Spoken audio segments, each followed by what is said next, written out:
Dia 13 de março. Santa Eufrásia, 410. A vida de Santa Eufrásia coincidiu com o governo do imperador Teodósio. Era filha de Antígono e Eufrásia, parentes do imperador e que gozavam de grande simpatia na corte imperial. Dotados de grande fortuna, eram, além disto, bons e fervorosos cristãos. Eufrásia era a única filha que possuíam e diariamente agradeciam a Deus essa dádiva preciosa. Comprometeram-se por um voto a passar o resto da vida em completa continência, para assim, vivendo como irmãos, poderem dedicar-se mais ao serviço de Deus. Antígono morreu um ano depois. Eufrásia retirou-se com a filha para o Egito, onde possuía grandes bens. Lá vivia fazendo muita caridade aos pobres. Entre os muitos conventos que no Egito existiam, havia um que mais lhe agradava por causa do espírito de pobreza que reinava entre os religiosos. Aconteceu que uma vez se demorasse no convento até a tarde. Quando se dispunha a sair, a pequena Eufrásia manifestou o grande desejo de ficar. A superiora objetava: aqui ninguém pode ficar, a não ser quem prometeu a Deus viver em eterna castidade e pureza virginal. Eufrásia, ouvindo essas palavras, correu para o crucifixo, prostrou-se de joelhos e exclamou: pois eu me consagro e entrego-me a meu divino Salvador, e o meu desejo é viver e morrer aqui no convento, como vítima de seu amor. A superiora, embora elogiando-lhe o zelo, fez-lhe ver que a vida conventual era uma vida austera, de sacrifícios acima das suas forças. Eufrásia, porém, ficou persistente na resolução, até que a mãe, vendo em tudo isso o dedo do Espírito Santo, deu consentimento e despediu-se da filha, fazendo com isto o maior sacrifício da vida. Embora tivesse só 7 anos, Eufrásia acompanhava as religiosas em todos os atos piedosos, com tanta pontualidade que todos a admiravam. Com os anos, crescia na santidade, que era extraordinária. Não havia dúvida que fora por Deus eleita entre 1000 privilegiada. Pela morte da mãe, Eufrásia recebeu uma carta do imperador Teodósio, em que a convidava a aceitar o casamento com um nobre senador, a quem tinha sido prometida quando contava apenas 1 ano de idade. Na mesma carta, o imperador lhe prometia proteção e amizade. Eufrásia, em resposta à missiva, sem hesitação, pôs-se a escrever: já escolhi o meu esposo, a quem pertenço para sempre. Não posso dar preferência a nenhum outro, que de hoje para amanhã morrerá, enquanto que o meu esposo é eterno e imortal. Tenho só um pedido a apresentar. Peço a vossa majestade, distribua os meus bens entre os pobres, órfãos e as igrejas. Dê a liberdade aos nossos escravos, recompense bem os nossos empregados, perdoe as dívidas aos nossos devedores, para que eu possa mais sossegadamente servir a meu Deus. Teodósio, admirado da generosidade de Eufrásia, cumpriu-lhe as ordens e a santa serva de Deus permaneceu no convento.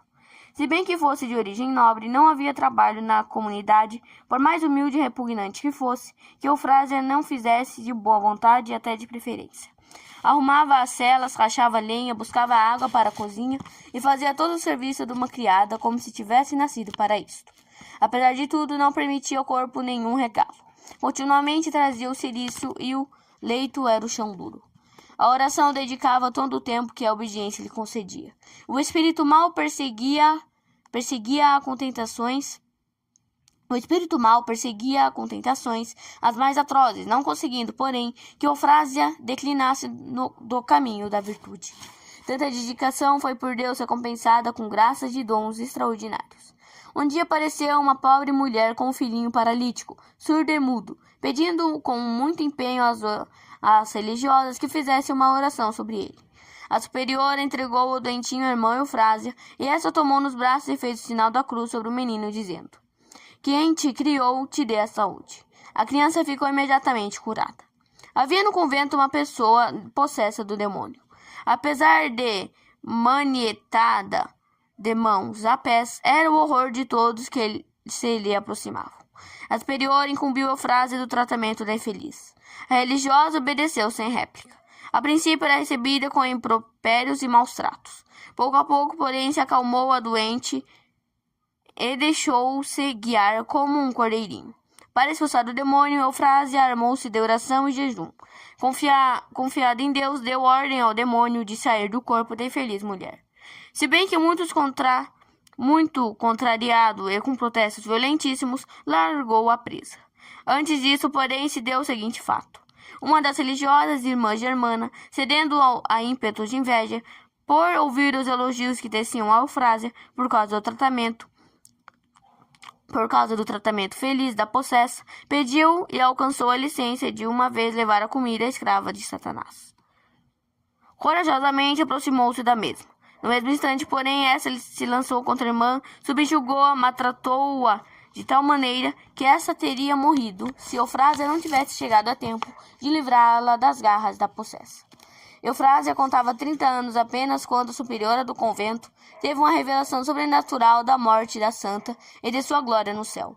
Essa visão entristeceu-a profundamente. Só a muito custo e às instâncias repetidas das religiosas comunicou às mesmas o que tinha visto. Eufrásia estava ocupada com a fabricação de pão quando as irmãs lhe contaram a visão da superiora.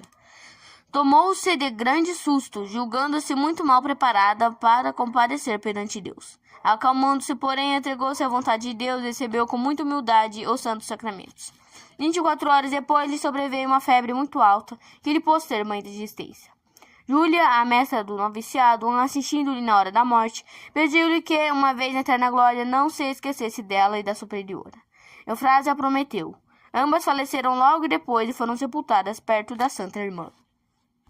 Reflexões. Primeiro, se bem que não tivesse ainda a idade que obrigava a lei do jejum, embora tivesse uma vida sem mácula, Santa Eufrásia jejuava e ao jejum associava a oração e a esmola.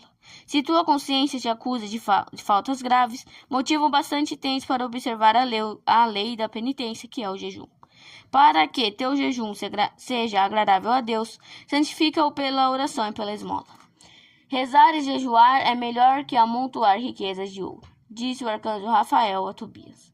Conforme a doutrina dos santos padres, são essas 3 obras as que mais agradam a Deus: a oração, o jejum e a esmola.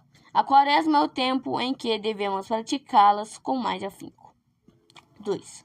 Santa Eufrásia fez a experiência de que as tentações desapareciam logo que as declarava a superiora. A mesma observação se faz na vida espiritual a respeito da luta contra as tentações. Basta às vezes dizê-las ao confessor para cessarem. Santo Inácio, referindo-se a esse fato, diz que o demônio procede como o malvado, que quer seduzir uma jovem honesta. A primeira coisa que aconselha a vítima é ocultar tudo à mãe. Se consegue isto, a vitória lhe assegura. Se, porém, suas intenções foram descobertas e declaradas, não mais ousará aproximar-se. Embora não haja nada que nos obrigue a declarar ao confessor as nossas tentações, sempre é de grande utilidade que o façamos. A doença que o médico não conhece não pode por ele ser curada, diz São Jerônimo. O confessor que não conhece o nosso interior, as fraquezas e lutas da nossa alma, pouco serviço pode prestar.